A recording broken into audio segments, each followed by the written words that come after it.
Bienvenidos a Coincidir, soy Manuel Rubio y les doy la bienvenida al CIDIR Oaxaca. El día de hoy tenemos un invitado muy especial, él es un divulgador nato y todos quienes nos dedicamos a esta actividad dentro del CIDIR Oaxaca hemos aprendido muchísimo de él. Él se ha dedicado también a hacer mucho trabajo de extensionismo dentro del área que él trabajaba. Déjenme decirles que es el porrista oficial del CIDIR Oaxaca y muchas de las cosas diferentes en divulgación que hemos hecho, como el teatro científico, ha sido gracias al entusiasmo de nuestro invitado, del invitado del día de hoy. Él inició la colección entomológica del CIDIR, ha sido curador de ella durante bastante tiempo y es un orgullo para mí recibir a uno de los fundadores del CIDIR Oaxaca, que está aquí desde el inicio de los tiempos. Él es biólogo por la Escuela Nacional de Ciencias Biológicas. Él ha sido funcionario en diferentes ocasiones, jefe de departamento de investigación y últimamente jefe de la Unidad de Tecnología Educativa.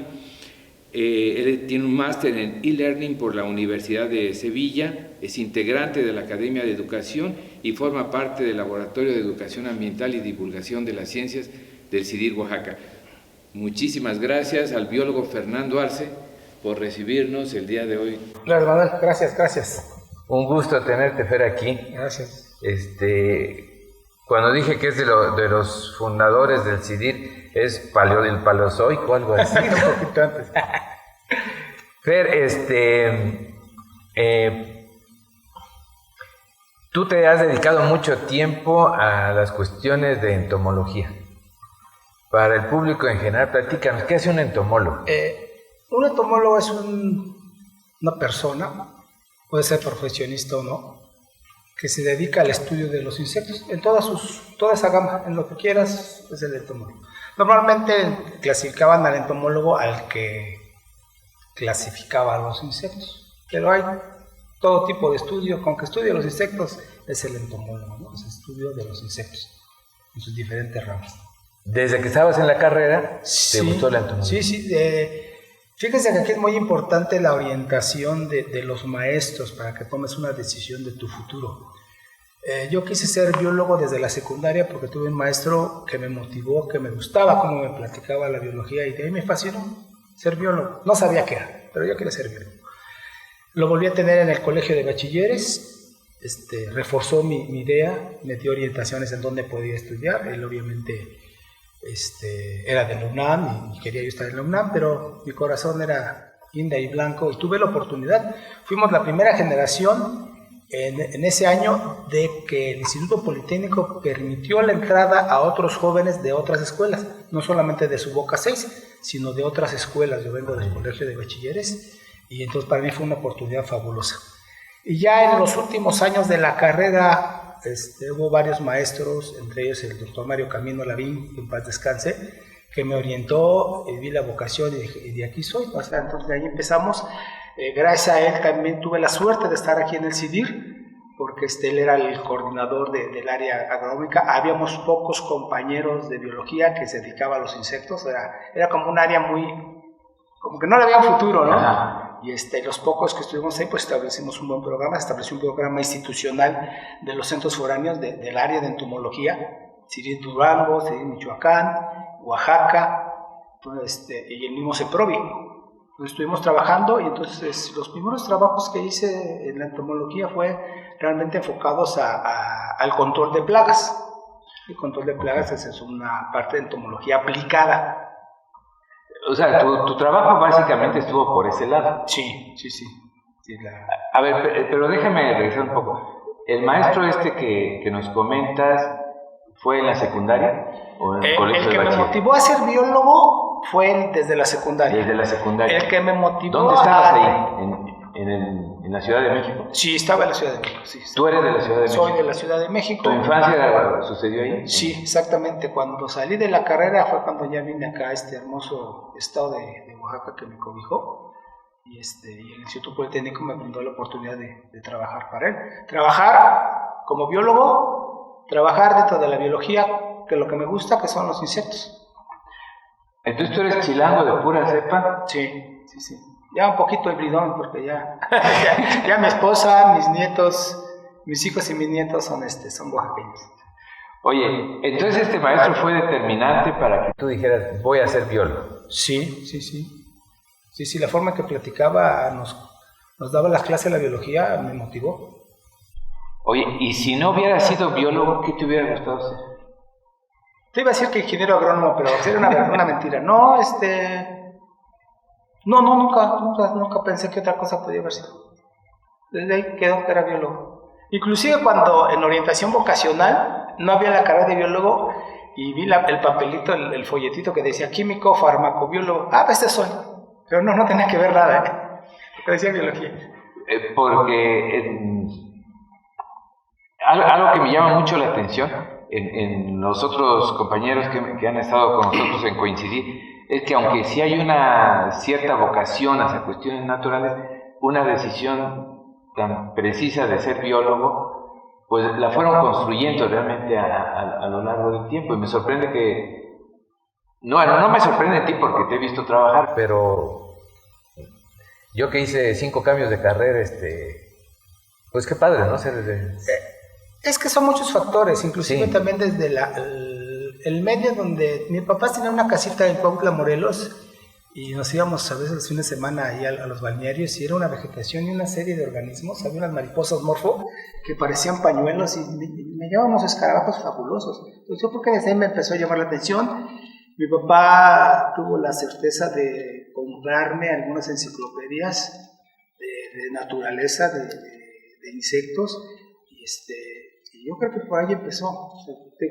Lo agarraba como lectura, pero ya cuando la carrera y al final que llevamos las materias optativas, llevamos entomología en general, sí. Luego ya en las optativas entomología agrícola, pude haber llevado otras, pero llevé todas las entomologías que se podían en la escuela: entomología taxonómica, entomología económica, entomología médica y veterinaria, sistemática, ¿sí? Nada más me faltó forestal porque se juntaron con la misma materia y no pude llevarla. Entonces aproveché para formarme. Pero vamos a hablar un poquito de ti, de Fernando Arce. ¿Qué es lo que te apasiona? En sí la vida. La vida es, pues a lo mejor por eso esa afinidad, ¿no? El respetar la vida, el fomentar el respeto a cualquier organismo, por insignificante que sea, tiene una importancia a veces, cuando la descubres, es mucho mejor que la tuya. Entonces, el reconocer, el transmitir eso a las generaciones, a los niños, el respeto a la vida y los valores, eso es lo que me apasiona, pues. Oye, ¿hay algo que en este momento te sorprenda? Sí, en cuestión de los insectos, sí. Día a día vas a encontrarte organismos que ni te esperabas, ¿no? Y también me sorprende que a estas alturas de la informática también mucha información se manipula y no se distorsiona. Y ahí es donde necesitamos la colaboración de gente, sea profesional o no, que se oriente y se dé la información verídica para poder establecer eso. Y hablamos de las curiosidades de los insectos, ¿no? En cuestión de ese tema, es un tema fabuloso. Mucho de esta información se ha dado por las observaciones de la gente común y que se ha transmitido de voz en voz.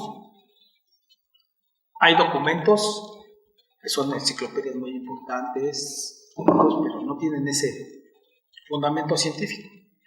Y apenas hace unos años, quizás en el 2012, se empezaron a hacer los primeros documentos científicos, ya con pruebas, con evidencias, para que tenga ese carácter, de esa relación, romper esos mitos o esas leyendas de los insectos, ¿no? Oye, Fer, en la vida, ¿qué es lo que te alegra y te pone contento? Pues la familia. La familia. ¿Eres hogareño? Sí, realmente. Cuando naces vienes de un hogar trabajador, luchador que te dan, pues eso se queda. Yo pude ser, por mi carácter, agarrar una fichita roja o negra, ¿no? pero hay cosas que te detienen a seguir adelante. Y cuando formas una familia, pues es lo que querías, es lo que yo pedía, ¿no? Sí, es como ser humano he fallado, hay cosas diferentes, pero hemos tratado de tener la familia unida, gracias a Dios, y ahí vamos con los ejemplos, ¿no? Fer, ¿qué es lo que te pone triste a ti? Y te lo pregunto porque eres un tipo muy alegre, es difícil verte a ti con la capa caída. Lo que me pone triste es la indiferencia de la gente. Okay. La indiferencia de la gente hacia los problemas de la gente. Esa gente que se encierra en yo soy y nadie más, y que no mira alrededor, que hay gente que pues a lo mejor simplemente de una panacho, un centavo, unas palabras, eso es lo que me pega, ¿no? Ajá. Yo soy muy sentimental, pero pues eso para mí tiene valor, entonces destacamos, ¿no? A veces sin conocerlo. Yo le piden, les damos si tenemos, y con gusto, ¿no? Fer, cuéntanos una anécdota tuya. Híjole, una anécdota. Sí tengo varias, pero ahorita como que se me borra la mente. ¿Te puedo recordar una? A ver, dímela. Llega una edad a uno que ya se le olvidan las cosas. No, a ver, más bien platícame un poco, ¿cómo era este rollo cuando estabas en el equipo de natación? Bueno, creo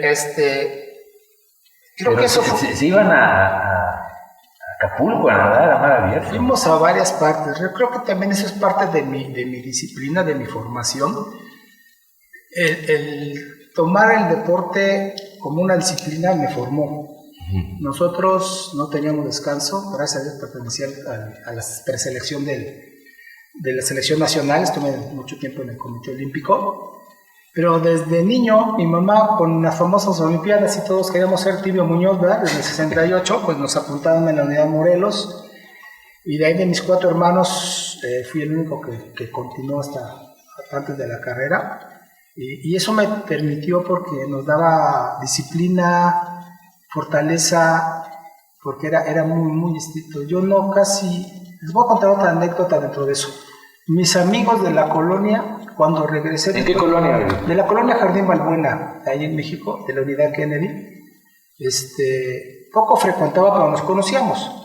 Cuando yo ya dejé de nadar cerca de los 18 años, cuando entraba a la carrera, me quise integrar con ellos y me desconocieron, me corretearon, me pedían, después volvimos ya a retomarlo, creo que mi carácter me permitió bien, hicimos muy buenos amigos, pero me desconocieron porque pues era ajeno, porque no conviví con ellos, porque todo el tiempo era de 5 a 6 de la mañana, que tenía que pagarme antes, e ir a entrenar hasta donde estaba el Comité Olímpico, que es hasta la defensa, que sí. Atravesaba la ciudad, de ahí salía 6, 7 a la escuela.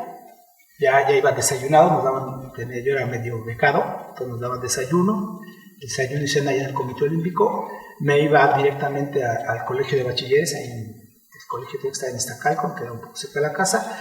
De ahí me iba a la casa, llegaba a las 2, le daba a mi mamá de comer, y de ahí a ir a entrenar a otra vez hasta el regreso, tomar el camión Hipódromo Condesa. Ya me subía, yo me dormía y despertaba antes de llegar, ya lo tenía mi reloj checadito. Y ahí entrenábamos de las 6 a las 8 de la noche. Cenábamos y ya había el papá o algún compañero que nos daba un aventón, nos llevaban casi cerca de la casa. Y así era mi rutina, diario. ¿Esa fue tu rutina de joven? De joven, sí, hasta los 18 años, porque ya en la carrera, pues ya me tocó en la tarde. El horario me tocó vespertino y ya no pude continuar con el deporte. Además también ya había una etapa de decadencia física. Ya eran varios años y yo también ya me sentía agobiado, ¿no?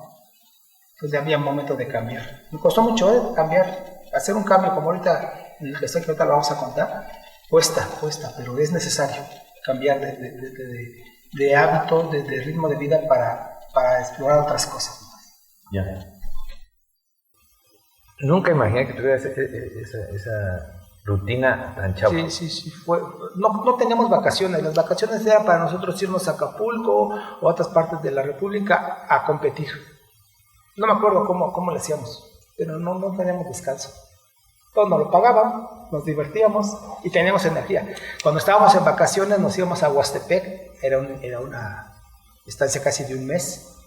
Ahí entrenábamos 3 veces al día, en la mañana, mediodía y en la noche. Y yo como fondista, pues eran casi 15, 20 kilómetros diarios de entrenamiento. Ahora son más, ¿no? Pero me tocó a mí esa parte dura. La verdad, convivimos tanto tiempo aquí en el centro y a veces sabemos muy poco de esa parte de la vida de cada uno de nosotros. Oye, Fer, dentro de... No solo en la ciencia, sino en general, ¿hay alguien a quien a ti te hubiera gustado conocer? Sí, ¿no? Charles Darwin.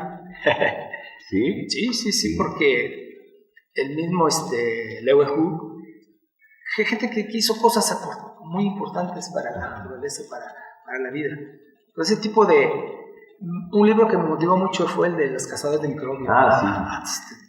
Te hacía volar tu mente, ¿no? Sí. Otro libro también que me despertó mi mente era el de Tercer Ojo, El médico del Tíbet.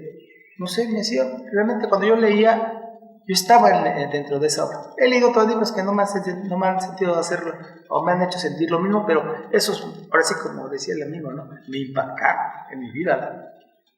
Oye, Fer, a lo largo de tu vida, ¿cuál consideras que ha sido tu peor metida de pata? En el ámbito que quieras. Si se puede contar. Sí, creo que son varias, ¿eh? No poder controlar tu estado. No, es que a veces el no poder controlar tu estado de ánimo. Yo así como soy, dices, ay, eres muy perla, pero soy explosivo. Y eso puede generar problemas. Y sí, esas son las peores metidas de pata cuando no me controlo. Sí. Cuando la situación, aunque sé que hay una injusticia, la reclamo, pero no la reclamo justa. Grito, exalto, ofendo, y eso es lo que son las peores metidas de pata. Y les voy a comentar una vez íbamos en el metro, en el viaducto de Pino Suárez, para cambiar de la ruta 1 a la 2, y pues a lo mejor un malandrín, pues no sé, pero lo estaban golpeando los policías, ¿no? Y a mí se me hizo fácil ir gritando que lo dejaran, entonces sí se motivaba, pero en un momento ya me exalté tanto que les menté la mami a los policías, y a un lado estaba una señora policía, y me, ¿qué dijo, joven? Y me dice otra viejita, ¡córrele, mijo! Pues no sé cuántos metros recorrí. Me tuve que salir todavía del metro, pero mi corazón me dio porque perdí el control. Y pues, gracias a Dios no me alcanzaron, tenía condición. Pero si me hubieran agarrado, me hubieran puesto una santa...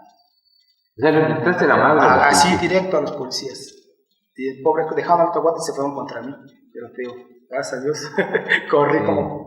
Me consta cómo es, a lo mejor tú ni te acuerdas, pero una vez íbamos en alguna cuestión de trabajo y se nos cruzó un taxista y bueno, ya nos estábamos haciendo ahí de palabras, pero decía, oye, Fer, ¿alguna vez fue problema para ti no haber sido guapo? No, porque lo soy. No, a veces dicen, no puedo decirte billete mata carita, ¿no? Pero el ser atento, cordial, detallista, pues mata lo guapo, ¿no? Chavos, toda una cápsula. Fer, ya un poquito más en torno al trabajo que hacemos aquí en el centro. ¿Tú crees en la ciencia? Sí, claro. Sí. Es lo que aclara las cosas que algunos grupos quieren manejar para dominar a la gente. La ciencia da apertura, ¿sí? La ciencia, el conocimiento, te da libertad de poder decidir. Okay, pues eso es muy importante. Y una ciencia bien orientada, bien difundida, bien divulgada, es lo que necesita la gente. Oye, Fer, ¿pero qué imagen crees que tiene la sociedad de la ciencia y de los científicos? Que son un grupo especial, pues, que no son de lo común. Algunos los tachan de locos por lo que hacen, algunos de excéntricos, porque pues sí hay científicos que tienen otro nivel, tanto económico, cultural, y a veces pierden los pies de la tierra, ¿no? Pero hay mucha gente que sigue en esas y forman gente, que es lo más importante. Fernando, ¿tú crees que la ciencia miente? No, realmente la ciencia no miente. Miente el que hace ciencia y quiere vivir de la ciencia para mantener un estatus. Okay. ¿Sí? O sea, hay documentos, o sea, hay cosas que eran un documento establecido, ¿no? Una ley casi. ¿Un dogma? Y de repente, dogma, y de repente, pum, se diga que era falso, ¿no? Sí. Porque nadie pudo comprobarlo, y cuando llegara a comprobar todo, cae toda mentira, tarde o temprano se da la cosa. Pero la ciencia no miente, la ciencia es el que hace ciencia para la humanidad. Son datos reales, información que va a servir para las futuras generaciones. ¿Cuál ha sido tu mayor satisfacción como gente de ciencia? Primero, trabajar para una institución como nuestro Instituto Politécnico Nacional, que nos dio pues, esa oportunidad. Primero, estudiar en sus aulas, luego permitir ser trabajador, y ya lo dije, son todos 3 logros: ser egresado politécnico, trabajar para el Politécnico y trabajar dentro de lo que estudiaste dentro del Politécnico, o sea, como biólogo, y lo que más me gusta. Puede estar sin biólogo y trabajar en otras cosas, pero trabajé con lo que más me gusta. Oye, platícame un poquito de tu trabajo con las comunidades. Sí, realmente fue la primera acción, como te digo, como veníamos por el programa agrícola de los CIDIRES, pues era atacar esa problemática, ¿no? Principalmente en entomología económica, control de plagas, y el trabajar con comunidades me permitió adquirir un conocimiento y experiencia transmitida por los mismos productores. Había compañeros que menosprecian al campesino por sus condiciones, pero es gente que tiene un conocimiento, los mezcaleros, los de las frutas, los de las granadas, toda esa gente que conocí tenía una experiencia, un conocimiento adquirido durante 40, 50, 60 años de experiencia, estar día con esa plantita, se la conocían. Y intercalar lo que yo conocía desde el punto de vista documental, alguna experiencia, nos permitió tratar de amalgamar y de resolver un problema. Hace muchos años, cerca de Cimatlán, hacíamos recorrido visitando algunas parcelas, y me llamó mucho la atención en unos alfalfares, era tiempo de marzo, un poquito de sequía, en donde los productores decían que había una plaga de la alfalfa, de la mielecilla, y cuando fuimos a ver cuál era, nos decían, es que son ese animalito rojo, las catarinitas. Ajá. Y entonces ellos fumigaban porque así les recomendaban, o así oyeron, tenían que fumigar, y no sabían que el daño que estaban causando.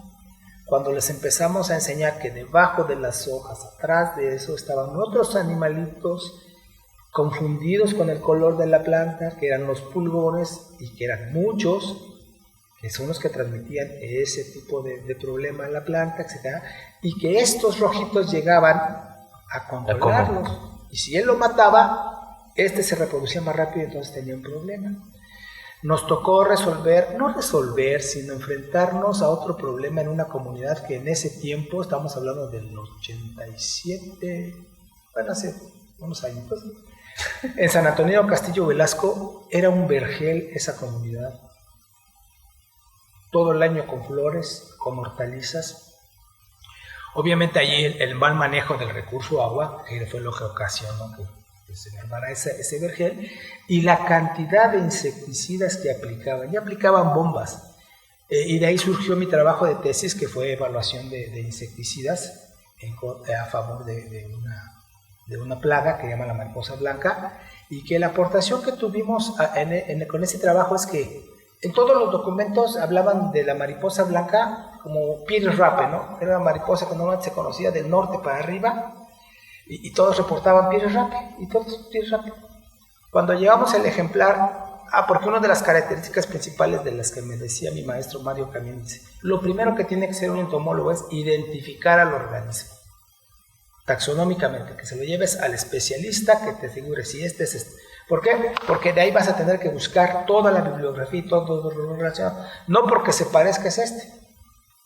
Si tú le aplicas uno y tiene condiciones ambientales, de desarrollo, nichos diferentes, no va a funcionar, ¿no? Entonces, esa fue una aportación, y la maestra Leonila Vázquez del Instituto de Biología, era la maestra especialista en mariposas, ella me ayudó y me dijo que era leptofobia aripa. Entonces esa fue una aportación. Mi tesis fue el primer trabajo donde el primer reporte a nivel nacional, donde se reportaba que no era Pieris rape como todos reportaban, sino que era leptofobia aripa. Es muy parecida.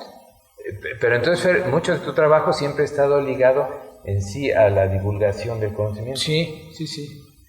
Oye, otra pregunta, relacionado un poco con esto. ¿Tú en algún momento combinaste alguna actividad empresarial con tu vocación por los insectos? ¿Tú crees que el tener una actividad empresarial está peleado con hacer ciencia? No. Cuando yo emprendí mi actividad empresarial fue porque me llamó un buen amigo, un empresario, y quería establecer un negocio de control de plagas urbanas, que es otro rollo muy diferente, pero tenía su apogeo. Yo le dije, sí, vamos a entrarle, pero con estas condiciones, vamos a hacer de esta manera diferente. Me aboqué a revisar cómo trabajaban las otras empresas, pues, tenían dominio de mercado, pero échale insecticida, ¿no? Era échale, no haya bichos, échale. No tenían la comunicación de transmitir el conocimiento del por qué vas a hacer esto, o puedes hacer otras cosas que tú mismo puedes hacer y reducirlo. Un pequeño ejemplo. Teníamos en una empresa un problema de roedores, y por más que quería que le echáramos, es que no, el problema simplemente es que tapes la alcantarilla. Tenían la alcantarilla, ahí echaban los trabajadores todos los desperdicios, todo ese rollo. Pues los conejitos, los grandes ratas, pues ahí nada más llegaban fácil, salían. Y su problema simplemente era físico, tapar la alcantarilla.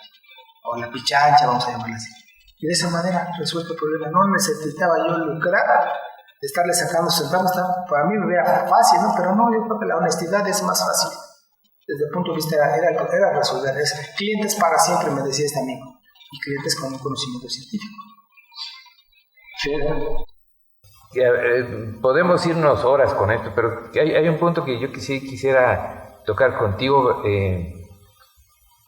Tú eres de los fundadores del CIDIR. Sí. Y cuando digo fundadores, para todos los que nos están viendo, es toda la gente que vino contratada incluso desde México para crear el CIDIR cuando aquí no había nada. Nada. ¿Cómo fueron esos primeros años? ¿Cómo es que llegaste tú a venir al CIDIR? Yo me vine a Durango.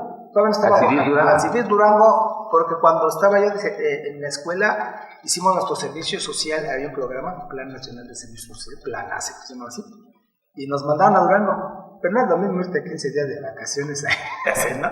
Pero me gustó Durango. Gracias también al coordinador, me llamó y dice, oye, van a abrir Oaxaca, la sede de Oaxaca, ¿no te quieres ir? Pues vamos. Ya conocí a Oaxaca por conocimiento, porque mi abuelo fue camionero y ya me platicaba cómo era la gente de Oaxaca, a su forma, ¿no? No quiero conocer Oaxaca. Ya tenía algunos conocidos oaxaqueños y pues, sí, vamos. Cuando hago eso, llevo mis papeles, pues se tardó como 6, 8 meses, Yo ya había dicho, no, pues ya ni me van a llamar. Pero todavía estaba estudiando, ya este último semestre. Cuando me llaman, señor Fernando, traiga sus papeles para que programemos su examen de oposición, ¿no? Híjole, yo, pues, ¿de qué es usted experto? ¿De qué quiere hablar, no? Pues el examen, pues, acaba de conocer un doctor que se había dado de impacto ambiental y de entomología, ¿no? Pues le vamos a hacer su examen de impacto ambiental y de plagas. Pues que voy con este doctor y que le digo, présteme su tesis, ¿no? Que me la chuto. Pues que era el impacto, pues no, se la llevaba, pero no tan... No, en ese tiempo no se veía tanto. No, como experto. Pues que me la echo. Cuando hice mi examen de oposición, empecé a hablar, bien, ¿no? Cuando me hacen las preguntas, él fue el mismo asesor, bien. Cuando vienen las preguntas de entomología, donde supuestamente yo era chucha la cuerera, la primera pregunta, y te digo, a veces se te queda sentado eso, me dice mi maestro, A ver, Fer, o Fernando, ¿qué es lo primero que tienes que hacer en un estudio entomológico? Yo le aventé todo el rollo. ¿Qué es lo primero? Y entonces empecé a patinar. Y lo primero es lo que les dije hace rato, identificar el organismo. Dice, si no lo identificas, de nada sirve tu investigación. Puedes hacer la investigación, pero tus resultados son erróneos. Son falsos porque no es el ejemplar, no son datos del ejemplar. Entonces te quedan cosas grabadas en tu mente. Pero con ese resultado, ¿tú pensabas que sí habías pasado el examen de oposición? Sí, porque el de impacto ambiental fue culminante. Obviamente el otro pues, sí vieron, pero esta pregunta se hizo patinar. Pero pues como era el asesor también, ya sabía mi trayectoria estudiantil, pues sí ayudó, pero sí me hizo, sí la dudé. Sí dudé, porque en lo que iba fuerte, no demostré con esa pregunta. ¿Te pusiste nervioso? Sí, pues parece como es mi primera vez. Ya había trabajado, ¿no? Pero ya había trabajado yo de bolero, de cerillo, de repartidor de volantes, de vendedor de enciclopedias. Pero un trabajo formal, ya en serio que iba a ser mi futuro, pues cualquiera. ¿Dónde fuiste bolero? Ahí en mi casa con los de mis tíos les lavaba boleros de zapatos, ¿no? A ver, oye, ok, presentas el examen de oposición, estás todavía en el Politécnico en México. Sí. ¿Decides en ese momento venirte al CIDIR? No, ya nos contratan y ya usted se va para Oaxaca, ¿no? ¿Cuántos eran? Éramos como 12.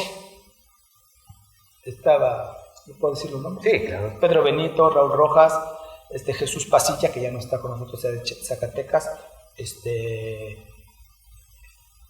Francisco el Ruso, Francisco Cortés, ya dije Pedro Benito, ¿verdad? Ya. No se me olvida el nombre del único técnico que vino de allá, su servidor. Ya estaba, en paz descanse, Gonzalo Flores. Pues éramos los que estábamos la plantilla ahí. Un mes estuvimos ahí en el edificio de donde estaba posgrado, en el Mezanín, sí. Que ese edificio ya no existe. Ahora está la biblioteca central. Un mes, cuando dijeron, señores, pues, órale, a irse. Pues nos venimos en el ADO, como decía Alex Lora, me subió mi ADO, traíamos todos los libros que habíamos conseguido. José Abundio Rochín era otro elemento muy importante, agrónomo, y nos venimos. Pedro Benito se vino con Raúl en su camioneta, en su Brasilia, con cajas de libros y cosas. Llegamos a la posta en San Felipe del Agua, ahí ya estaba Gonzalo Flores, el primer director, y otros que venían que traía el primer director, el ingeniero Olmos, ya estaban con los compañeros que eran trabajadores del Poli, pero nomás pidieron su permiso. Fuimos los primeros y llegamos ahí llegamos, nuestras primeras noches fueron ahí en la posta, 2-3, después conseguimos dónde vivir, y ahí estuvimos 83, 84, en el 86 me hacen jefe de departamento, y en el 87, como éramos del área agrícola, somos los primeros que visitamos aquí estas nuevas instalaciones. Aquí era un campo lleno de carrizales. ¿Eran terrenos de cultivo? No, ya estaban abandonados. Pero sí, cierto. Se tuvieron que limpiar.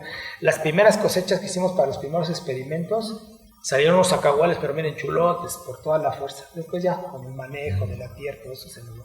Pero sí nos costó trabajo. Bueno, sí, déjenme contextualizar un poco a los amigos que nos van a escuchar.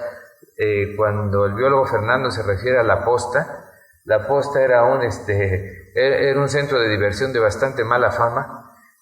Donde era la sede, pero ya no era cuando llegamos nosotros. Sí, cuando llegamos nosotros ya no. Bueno, yo llegué un poco después, pero les va a quedar más claro que los focos tenían espejitos por todos lados, las paredes pintadas de negro. En la cocina que ahí cuando ayer tuvimos la oportunidad de escoger el área de todo ese inmueble, donde iba a ser cada área. Entonces a mí me gustó la cocina porque para el tipo de trabajo que íbamos a hacer, ahí estábamos integrados, ya estábamos Juan García, Leticia Pérez,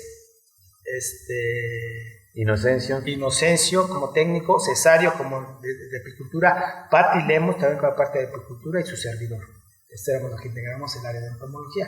Todavía en la pared había numeritos telefónicos, porque era la cocina y estaba el teléfono, o donde estuvo el teléfono, y ahí estaban en la pared pintados los números telefónicos. Sí, era... Ahora se diría antro, en ese tiempo pues era que más... Era peor que antro. De mala nota. Sí, de bastante mala nota. Esos primeros años realmente fue de armar el centro, ¿no? Sí. Apenas ya habían proyectos. Ya desde el principio salimos al campo, ¿eh?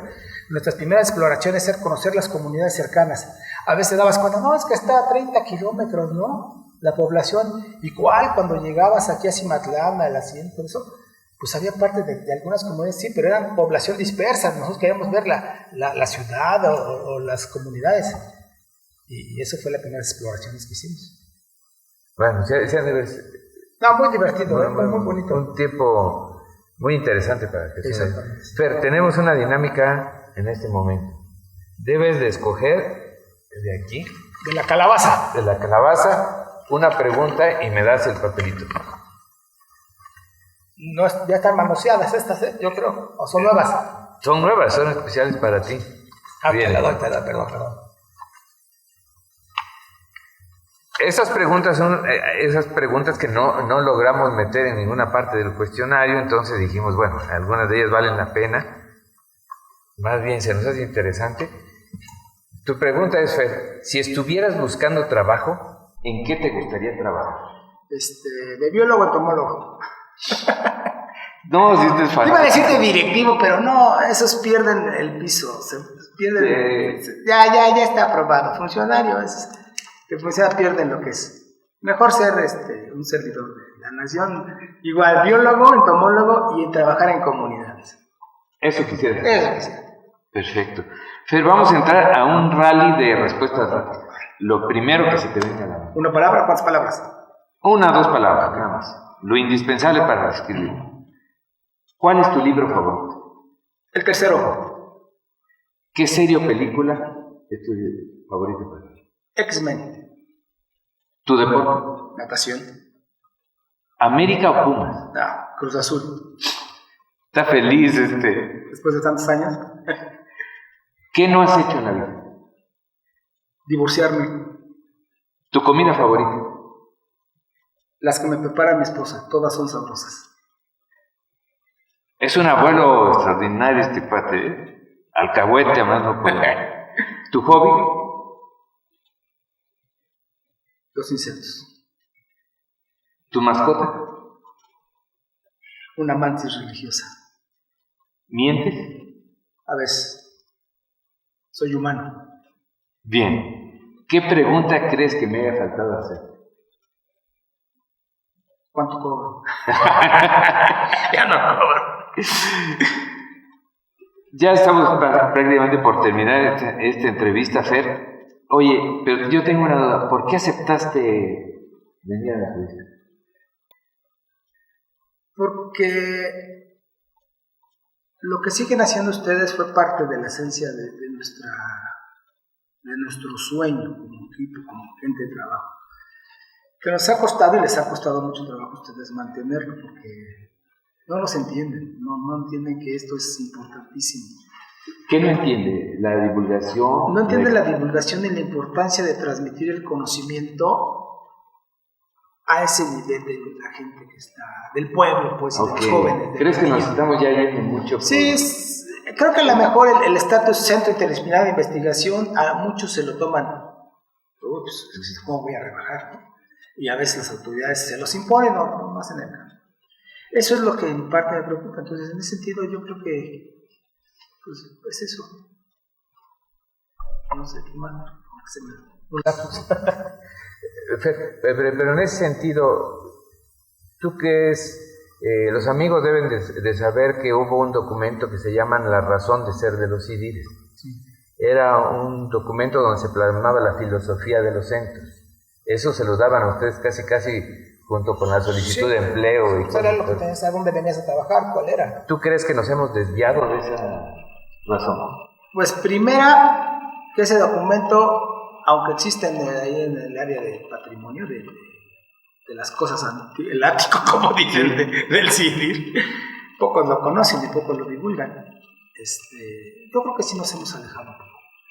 Reconozco todo el talento de los nuevos integrantes, de los nuevos jóvenes, del nuevo nivel de formación de jóvenes de nivel, pero les ha faltado algo, que esos jóvenes tengan esa sencillez de atender a la gente, que divulguen. De nada sirve que yo haga chucha a la cuerera si no sé transmitir mi conocimiento, no sé repartir, no sé platicar con un niño de lo que yo hago, y que el niño sienta la fascinación de lo que le cuentes y se emocione y le provoques algo que algún día le puede servir. Eso es muy importante. Como tu maestro es. Exactamente. Fer, si tuvieras que escribir tu epitafio, ¿qué pondrías en tu epitafio?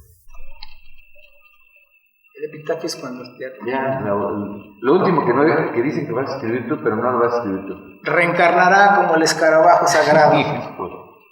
Ok. O como decía, regresaré, ¿no? Y MacArthur dijo, volveré.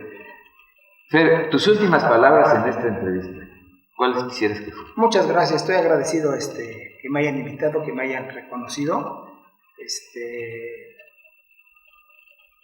Del trabajo que hicimos en forma conjunta. Seguiremos trabajando, ya no tan como algo obligatorio del trabajo, pero pues sí en forma ocasional. Tengo también compromiso con la Casa de las Ciencias de seguir con otros tenemos por sacar el libro que se quedó aquí pendiente para las comunidades, para los niños de esas comunidades, donde tengan un compendio de lo que son los insectos, porque realmente da lástima, pero entras a sus bibliotecas y están muy abandonadas. Claro que hoy con la tecnología pueden tenerlo, pero si algo concentramos científicamente evaluado, comprobado, pues que lo tengan a la mano, ¿no? Ese pequeño compendio de trabajo entomológico y con esos detalles que muy poco los conocemos. El biólogo Fernando se encuentra prácticamente en un proceso de jubilación dentro de nuestro centro y la verdad, Fer, es un gusto haber trabajado contigo, es un gusto que usted hayas acompañado en esta entrevista. ¿Dónde lo encuentran? Lo van a encontrar, para empezar, si entran a la página del CIDI, ahí están sus datos, y algún lugar donde creas que te puedan buscar si quieren contactarte. Pues les dejo mi teléfono y por el WhatsApp es el medio más popular de comunicación. Nos podemos intercambiar documentos. También estoy en el Face, no me acuerdo la página, me pueden buscar como Fernando Arce González, biólogo Arce, y mi número de WhatsApp 951-112-7437, y ahí podemos... De todos modos van a aparecer los datos en la cortinilla de cierre. Fer, en verdad nos hubiéramos pasado horas. Lamentablemente no podemos tanto tiempo, pero es necesario, ¿no? Fue un gusto haber platicado contigo. Muchas gracias. Que estés muy bien. Gracias. Gracias y nos vemos en el próximo Coincidir.